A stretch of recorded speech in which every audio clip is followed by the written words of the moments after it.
Hi, everyone. This is Trish Kendall, your host for the Choose and Become interview series. I'm excited to have my guest and friend with me today, Lex Moschakis, who is the founder and CEO of Live Big, which Lex, in a couple seconds, we'll get into that. But I just want to say hi really quick. And, I started this interview series because I wanted to interview people who I admire and uncover and explore some of their inspirational journeys and their journeys to enduring success. And my community knows, my followers know that I made 5 critical choices on my journey from what I consider the pit of despair to the peak of success.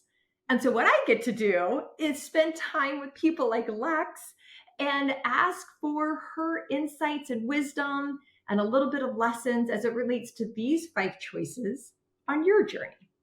So thank you for jumping on this right away as soon as I asked you to join me. Oh, thank you for having me. I feel like we've had so many conversations about this that we could have just had on a podcast, but now we're actually properly doing it. So I'm so happy to be here. I agree. And this is just giving people a little bit of insight into our conversation. So Lex, start out. Yes. Tell our community a little bit more about you, and you'll just right away also tell us about Live Big, because I want to get into that. I'll start with Live Big because it is such a big part of my story and who I am. So what we do at Live Big is work with teenage girls on building confidence, resilience, and self-leadership skills. And that means, yes, be a leader in the world, but to do that, you have to be a leader in your own life first and making choices that serve you. So that's what we do. We've been on that journey for about 1.5 years now. And I feel so lucky to be on it. I know we'll talk about this in a little bit, but this is the work that I'm meant to be doing. And so to see it come to fruition, to be growing a little business, be working with amazing educators who care so much about their communities is just the most amazing, empowering work that I think anyone could do. So I feel very grateful to be doing it. I am based in San Francisco, but grew up in Australia, and I've had quite a windy path to get here, both geographically and in terms of my career choices. I consider myself very lucky to be in San Francisco. I love this city. I love to be outdoorsy and active. The food here is amazing. I play Australian football, which I don't know if you've ever seen that, which I don't think we've talked about this, but no, we haven't talked about this. Okay. Australian football is like a blend of soccer, rugby, and American football. That's the best way I've found to describe it. So I've joined a team. I've been doing that recently. I play bass guitar. I've also recently joined a band. No one's paying to Lex, I didn't even know these things about you. Oh my God, yeah. I picked it up in COVID.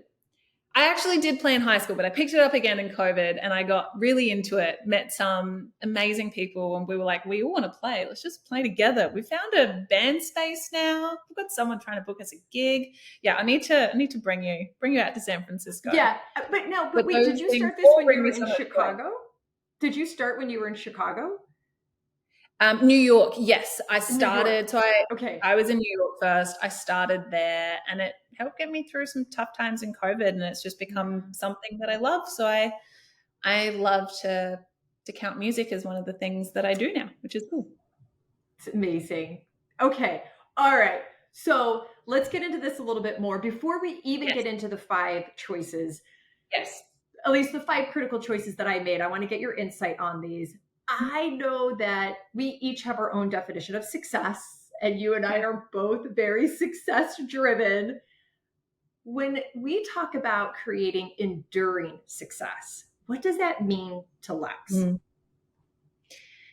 I remember when I first moved to New York a while ago, and it was your typical maxed out my credit cards, knew nobody, was living in a tiny bedroom, and I was trying to meet people. So I was going to all of these events that just seemed really cool to me. And they were often women in leadership or mental health driven or creative. And I met so many people that I remember thinking oh my gosh, this person just has a glow to them. What is that? And how do I get that? And I kept meeting these people and hearing more about what they did. And I think I eventually figured out oh, they've got that glow because they're doing the thing that they are meant to be doing. You know, when you meet someone and they just so clearly are aligned in their purpose and the things that they do every day are just like, oh, that is you. That's what you're meant to be doing. Kind of like you. I feel that way about you. And that clicked for me. I was like, oh my gosh, that's what it means to be successful. You know, it's not a metric or a amount or number of followers or any of that. It's just, am I doing the thing that lights me up and is ultimately in line with my purpose? And I think that's what enduring success is. Can you look back and say, like, yes, the way that I'm spending my time, the things that I've committed myself to, the cause that I'm working towards, I want my life to stand behind that. And I think when you can do that and say that, I think you've found enduring success. Love it. Thank you. The first choice that I made on my journey to enduring success uh, was to pick up the phone when my sister called. Yeah. You know this story. We're not going to get into it, but to me, that was my first choice. And I consider that a first choice. And what I learned is that really success begins with making a first choice. Is there a first choice that in looking back on your journey, you would say that was a first choice that impacted my way here? 100%. I remember where I was sitting, what I was doing. It's so vivid in my mind. So growing up, I was always told, oh, you'd be a good lawyer because I was articulate. I liked to debate things. I did well in all the writing subject. It's like, oh, you'll be a good lawyer. And I was like, okay. Get to final year of high school and it's like, well, I think I'd be a good lawyer. Everyone's told me law seems like a good field. I'm just going to go into it. And I did. And I did do really well in law school. And I made it to a big corporate law firm as like an intern. And at the end of that program, they only offered 2 full-time positions to the entire class of like 10 or 12 interns or something like that. And they offered it to me. And I remember when they called me to tell me, I was sitting in a pancake restaurant randomly with a good friend at the time. And they were like, congratulations, we want you to come back. This is so exciting. And I remember just sitting there and feeling this sense of like dread and fear in my body of, oh my God, this cannot be my life. Like, this is not who I am. This is not what I want to do. I found no real joy in the work. It didn't feel like the mission that I wanted to be on. And I remember just saying, thank you so much, but I'm going to have to turn it down. And the woman on the other side was like, oh, she clearly had never heard this before. And, you know, people in my life are like, what are you doing? This, you know, this is a wild decision. But that was one of the first big moments in my life where I listened to this feeling that I had in myself and the little voice that was like, you don't want this. You want a different life. Take it. So the first choice I made was to say no to something that I was good at, that I was told I should do, that society views as success, you know, in air quotes. Mm-hmm. But that you worked so hard to accomplish. I worked so hard for. I got all the way through law school. I have a law degree. It's sitting there, but I didn't use it in the traditional sense. It's been super valuable in other ways, but no, I decided to pivot, and I think it's never ever too late in your life to do that. But that is the very first moment where I was like, no, I'm going to make a decision for myself, and that was my first big, powerful, life-changing choice. Wow. And I don't know if this is fact or fiction. I believe in many cases, there's probably a lot of people who wouldn't follow their heart in that situation. Yeah. You know, let me just do it and see what happens. Let me give it a try and give it a go. I can't let my parents down. I can't let whatever it is. I think it's astounding at such a young age because, I mean, it's not like you had decades of, right? That you made, maybe? You were 23. I would have been about 23. Yeah. That you made that choice. Do you ever sit with the fact that you did that? I have played out what my life would have looked like if I had said yes so many times. And it would look completely different, and not wrong or bad, just not for Yeah. me. I have so many friends who love what they're doing, have been hugely successful in law. They are talented and living amazing lives that are right for them. But when I look at what my journey has been, where I am now, I wouldn't trade it for anything in the world, despite plenty of challenges along the way. Yeah. But yeah, sometimes I do sit with that, and I try and intentionally feel quite grateful to myself and my younger self, who wasn't so good at making those sorts of choices at that point, for being brave and taking a risk, and it's paid off. Yeah. It's paid off.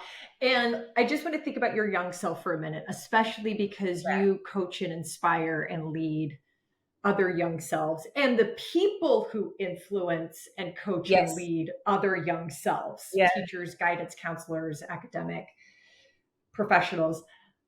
When you put yourself in the young self shoes, why is it so hard to make first choices? I think it can be very easy to feel like your choices are made for you. And in a lot of ways, as kids, they are. You maybe have guardians who are telling you what to do. You are a part of an education system that tells you where to be and at what time, and sometimes how to dress, and how you need to spend your time. So you get really used to following a system where you have some choices made for you and you very clearly know what to do. But we don't spend enough time helping our kids figure out what's the right choice for me. And one of the things we talk about with the girls we work with is, yes, you have to listen to guardians. You're not an adult yet. You have to go to school, but you always have a choice in how you respond and how you take care of yourself. How can we figure that out together? And that's always a penny drop moment for these girls, because I think they're so used to listening to society tell them what they should be doing and how they should behave and how they should dress and how they should show up in the world to be, air quotes, accepted by society. So to hear this, like, oh, I can choose some of this stuff for me, is both daunting and I think really exciting and empowering. And I read, the feedback from girls after I hear the stories that they tell me. I listen to their amazing, profound insights. Like, these kids are brilliant. When we give them the space to actually reflect on this stuff, to think about themselves, they are just amazing. You would think years of therapy, but they just, when you give them the space, like, they want to have these conversations. So I'm maybe going off on a tangent a little bit. No, you're not. The more we can give young people the opportunity to make a choice for themselves and to learn that that choice is okay and it's theirs and they can own it, I think the better our world will be. Yeah. Yeah. The second critical choice that I made was to commit to a two-way agreement. And so if the first choice was to pick up the phone, which is actually making a first choice, the second choice was to commit to a two-way agreement. And that agreement was with my sister and her husband. Yeah. And when I think about two-way agreements, I think about the construct. I even think about this with the work that you're doing with the girls and with children, because I know it's not just girls, it's boys too. So I want to be clear about that. Yeah. Is that a two-way agreement is when two parties come together with the intent to achieve a mutually beneficial objective. Like, I'm in this for you, you're in this for me, we're in this for a positive outcome together. And we hold each other accountable and whatever it might be. And I think we all enter into two-way agreements all the time. The power is in committing to it. Yeah. Is there a two-way agreement, or what is a two-way agreement that you would say, I entered into this agreement and through the commitment, okay, this is what I gave and this is what I got. So just tell us about a two-way agreement. In preparation for this conversation, this was the one that I spent the most time thinking about and felt a little stuck. I think because of something that you just pointed out, which is I'm so used to making two-way agreements.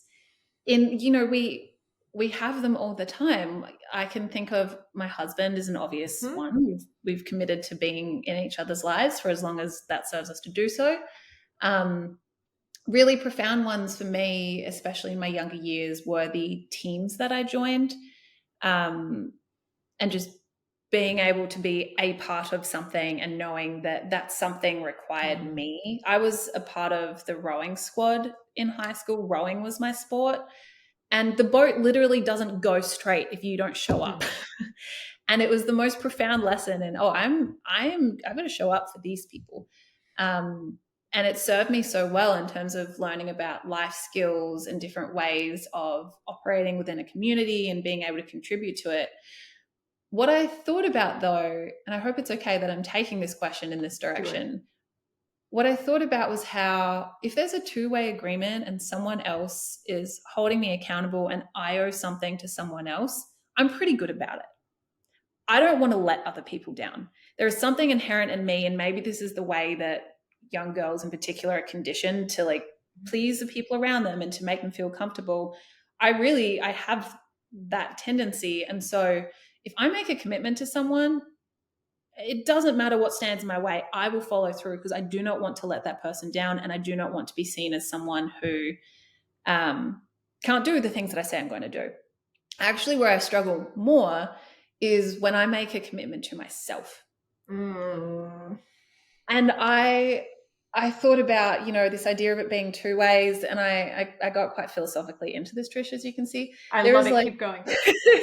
There is the version of me that is connected to myself and wants these really big things and is clear on her mission in the world and her purpose. And there is a version of me that also is more afraid and trying to unravel a lot of patterns in my life, and who has a harder time doing things like meeting new people or, going to a conference without knowing anyone. I have like these two versions of myself, and the work that I'm trying to do and what I think we're ultimately trying to help girls do as well is reconcile those two versions and make them friends so that we can work together, because we all have that love-driven, aspiration-driven, mission-driven side of us, and we all have the side that is maybe a little more wounded and afraid, and it's trying to keep us small. So I think about that two-way agreement between myself, and starting Live Big is the most profound two-way agreement in my life, because it's that it's still there, that fear-driven and that love and mission-driven version of myself. I can't tell you how much time I spent thinking about that yesterday. So I know I maybe took it a slightly different way, but both versions matter. Both versions are important. But we can make agreements with ourselves in that way, I think. And those can be the hardest ones to commit to. Yes, that's definitely been my experience. Yeah. And when you think about, because I do want to just keep going with the commitment to yourself, the two versions, because I totally feel what you were saying completely. And I think probably a lot of, especially as you were saying, a lot of girls do. Has there been a time in which you've committed to yourself because you know you need to, and then perhaps your actions start out as, I have to do this, but then through the commitment to yourself, has it ever transcended to, I want to do this? So I have to do these things to care for that maybe fear, or more vulnerable or more wounded side, but then it transcends to, I want to. Has there been a journey like that at all? Yes, because I think what's happening for me personally and probably for lots of people is I'm in the I have to mindset, and I logically understand why I have to do something. And then I do it and I realize, oh, that wasn't so bad. That was okay. I'm good. I'm going to do more of that. And so it's like so deep and philosophical. But it's like the two versions of myself are no longer battling so much as they were maybe a little while ago, because I think I've gotten to the point of I want to do this. And Mhm. I understand why it's helpful for me. So yes, it's like it starts with I have to.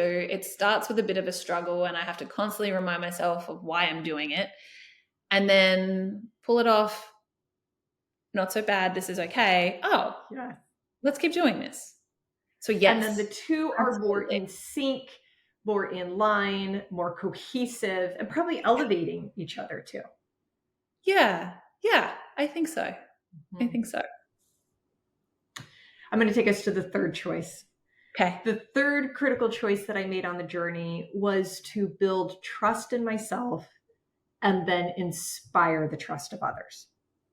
Yeah. And for for me at that time, I didn't know recovering drug addict. I was a liar. I was all those things. I lied. I held on to shame.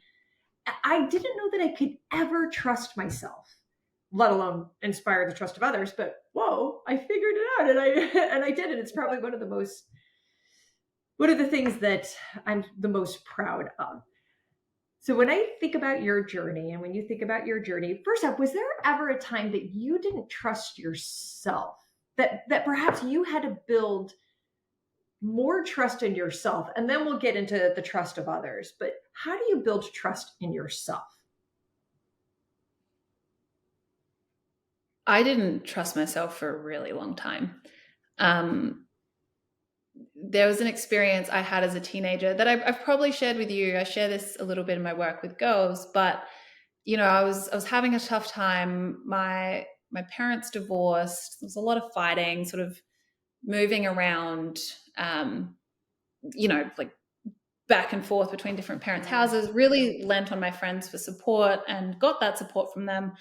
But I had an experience where I got my first like sort of real serious boyfriend, and he ended up cheating on me with my best friend. And I look back on that time now, and no one was trying to harm me. It actually had nothing to do with me, what their actions were. But I remember just feeling like it was all my fault. And this happened to me because of me, because I wasn't good enough, because I wasn't a good enough friend. I wasn't cool enough. I wasn't worth being friends with. And I went through the later part of my teenage years with just this feeling of like, where do I belong here? Like, what is it that I bring to the table? Who am I? Like, what, all these really big feelings of just like, I wasn't enough. I'm not worthwhile. And that really, it stayed with me.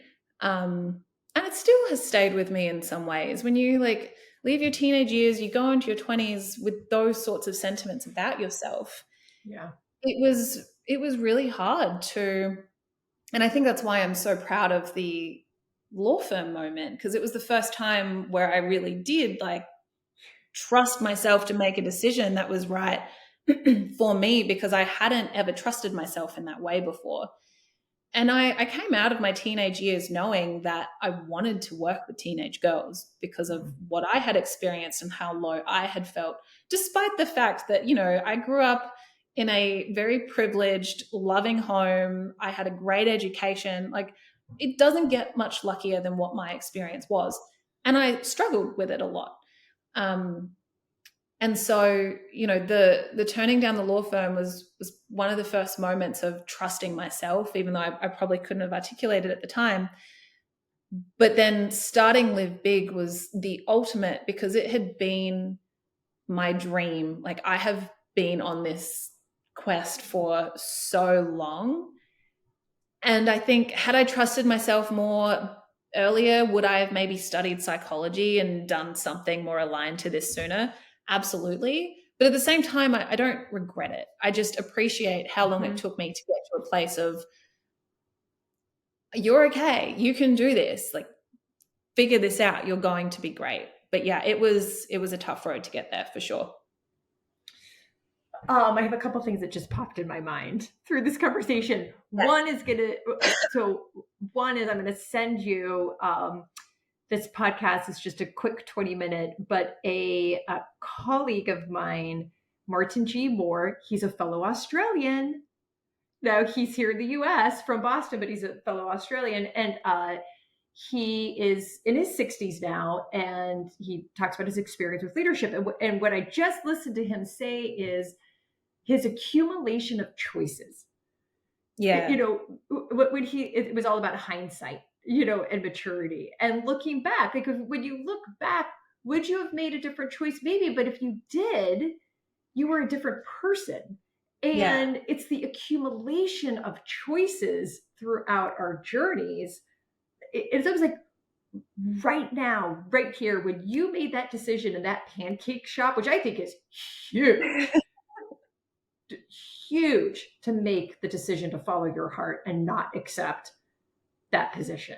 But everything led you to there. Yeah. And then, from there, okay. Anyways, that popped in my mind. Yeah, I struggle with that too, because I wouldn't change anything for the world.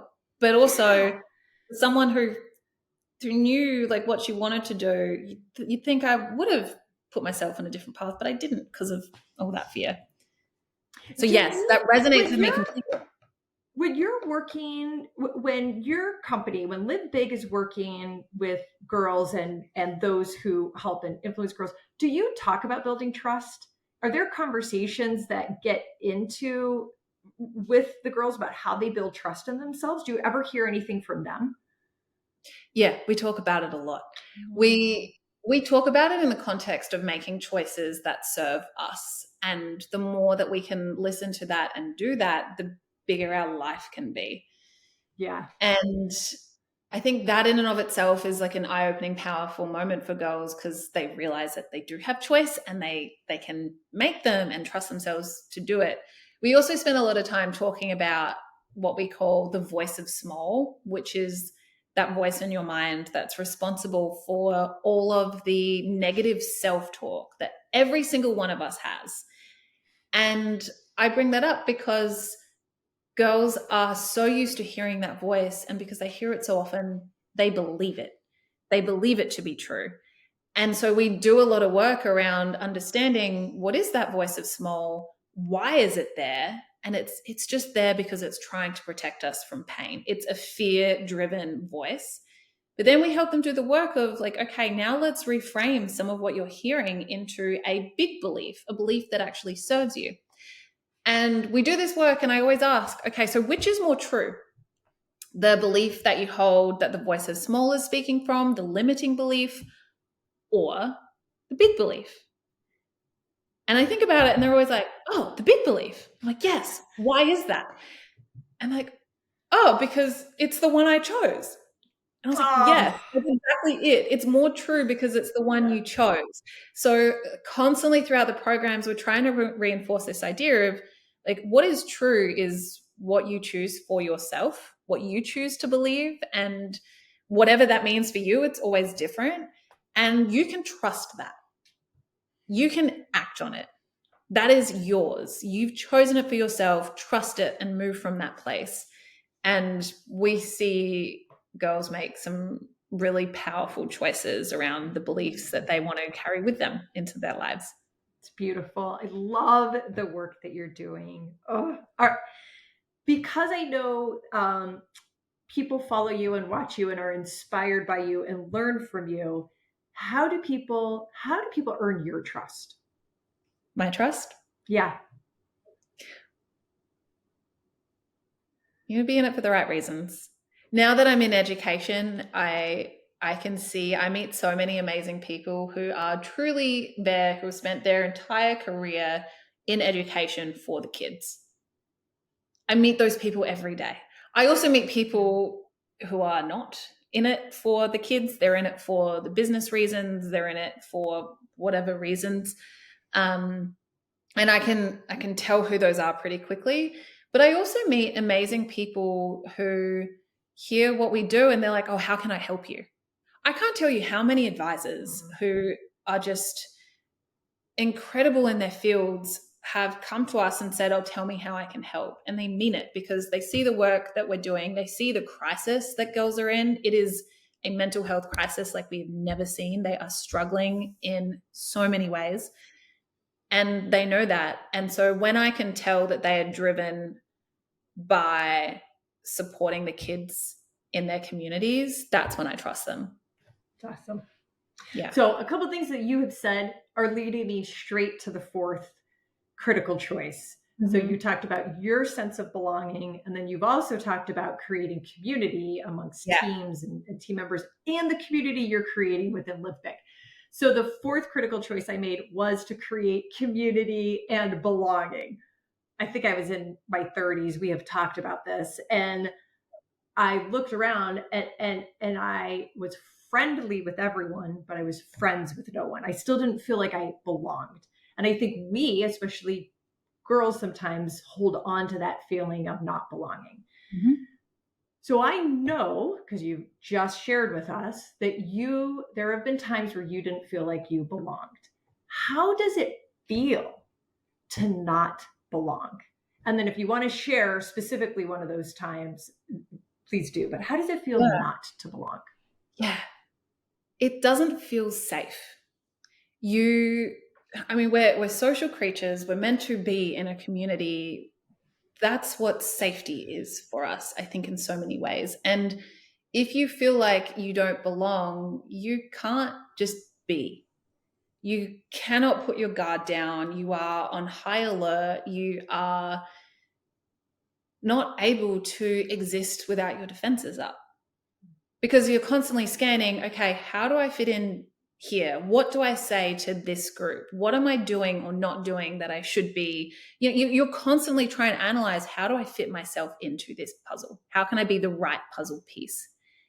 And if that's your mindset, or if that's what's going through your mind and your body, because there's a real physiological response, like we've probably all felt nervous walking up to people for the first time. Maybe your hands are a little bit jittery and you have to hold a drink to go and introduce yourself, or whatever it might be. We feel it in our bodies too. That's what not belonging is. And that's really sad, because as a human being, if you can't be at rest because you feel accepted, you can't learn, you can't explore, you can't be curious. And I think we have so many people in our world today who are desperate for a sense of belonging because they feel like they don't have it. They are on high alert and they're operating from that place of fear. And I think that's sad. Like, that's the saddest thing in the world. And I think it's the cause of so many of our challenges in society today. Totally agree. And there's something that you said even earlier on when you were reflecting on your growing up in high school and having all the things that you might need and want as a child, yet you still experienced this feeling of not belonging during that time. And so I think it's important that everybody recognize what you just said, which is anyone and everyone has felt like that they have not belonged. It doesn't matter what they have and what they don't have. Some have experienced that in a much greater magnitude than others. But sometimes I try to think about, what can we do? What can we do to help the other person feel a sense of belonging, in just our interactions or whatever that might be. How does it feel to belong?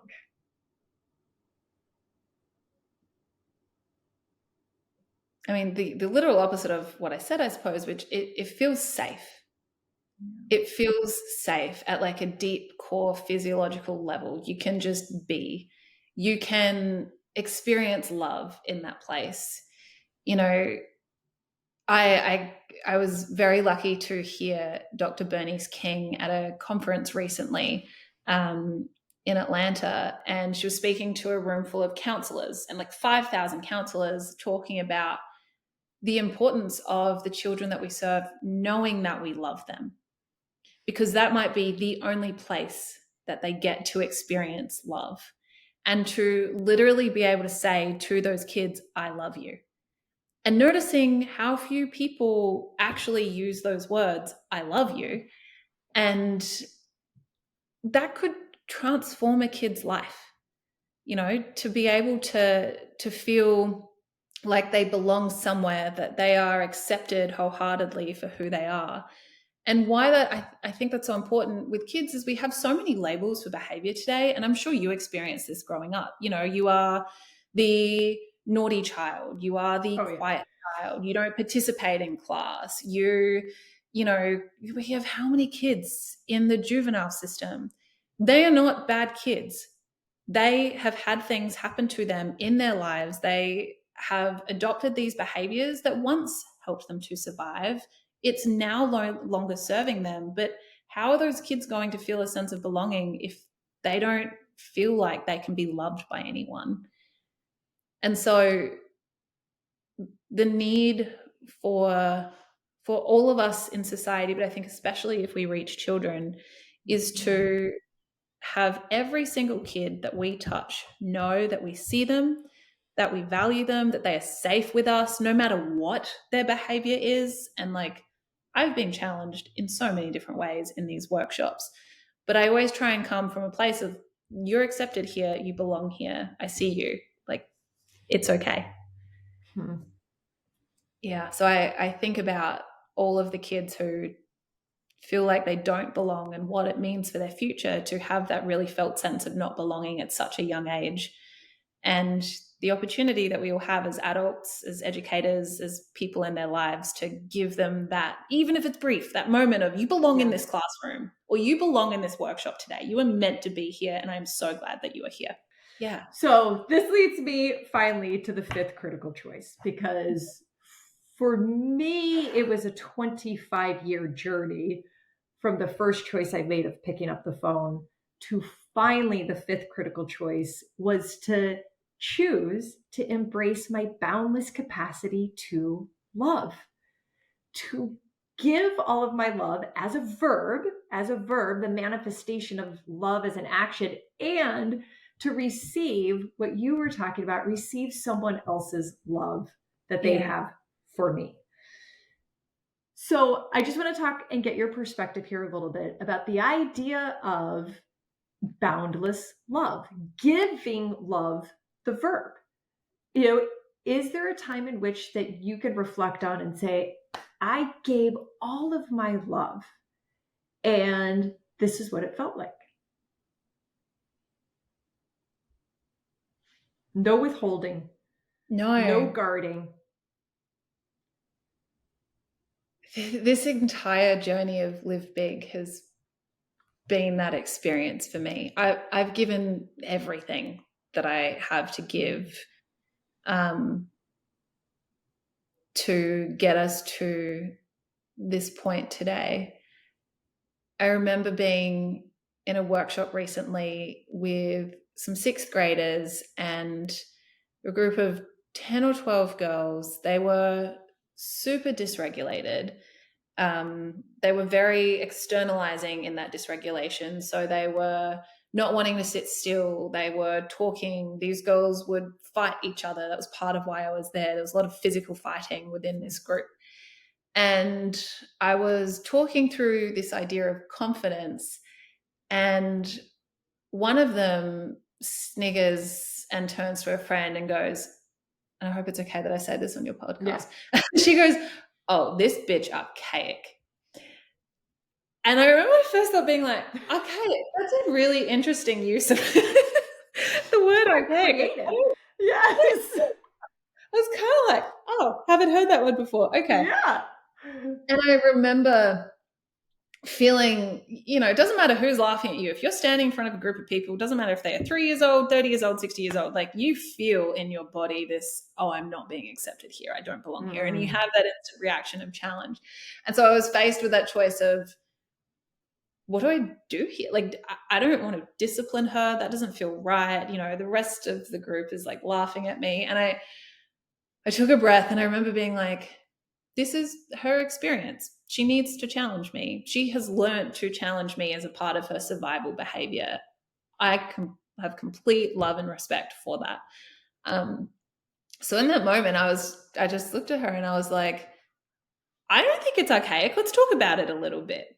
And I remember seeing her face of like, oh, she wasn't expecting to be accepted in that moment by me. She wasn't expecting to be valuable and contributing to the group in that moment. She was expecting to disrupt it and probably to be sent out or to be told off or whatever. And so I try and think about those moments every single time as like, this is hard for me personally, and it is the best opportunity that I have to show these girls that I love them, that I am here for them no matter what. They can push me in all different kinds of ways. They do, and I'm going to have my own reaction to it, but I will work through that and show them that they are welcome in this community and that they matter and that everything they say and do is important. And so we have our mindsets that we go in with to all of our workshops, but the biggest one is like, she is right where she needs to be and it's welcome here. And we are just so glad to have her here. That is a beautiful story that clearly articulates the manifestation of giving love. Yeah. In that moment.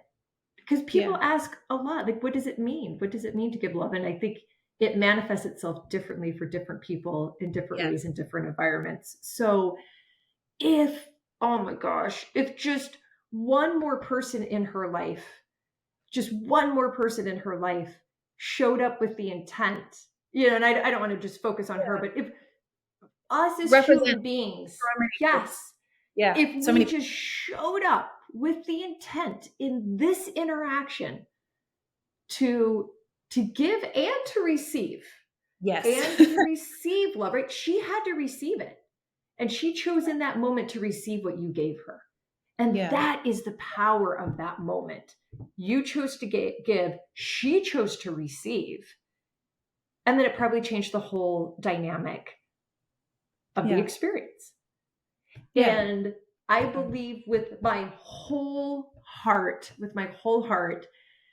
that each of us and every single person that you interact with around your world and around my world, we each can achieve enduring success and fuel the success of others when we choose to give and to receive.